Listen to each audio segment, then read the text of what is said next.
অবহেলার ছলে ছুড়ে দেওয়া আধ খাওয়া পেয়ারা, কে জানতো এটাই বদলে দেবে এই অভিশপ্ত বাড়ির ইতিহাস। পচা ফলের বুক চিরে ধ্বংসস্তূপের মাঝে মাথা তুলল কচি এক সবুজ প্রাণ। বিশাল বিরানভূমিতে তোতার চোখে পড়ল একরত্তি প্রাণের স্পন্দন।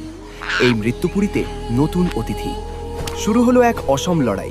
ঠোঁটে নারকেলের মালায় একটুখানি জল আর অনেকখানি আশা। তৃষ্ণার্ত শিকড়ে পড়ল জীবনের ছোঁয়া। ফোঁটা ফোঁটা ভালোবাসায় সিক্ত হলো রুক্ষ মাটি। দিন গড়ায়।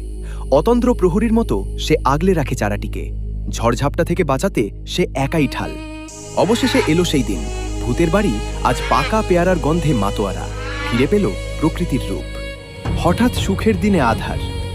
বুনো হনুমানের দল মুহূর্তেই তছনছ করে দিল তার সাধের বাগান। চোখের সামনে শুধুই ধ্বংসলীলা। ভাঙা ডাল দেখে বুকটা ফেটে গেল কান্নায়। সব কি শেষ? না, হার মানল না সে। চোখের জল মুছে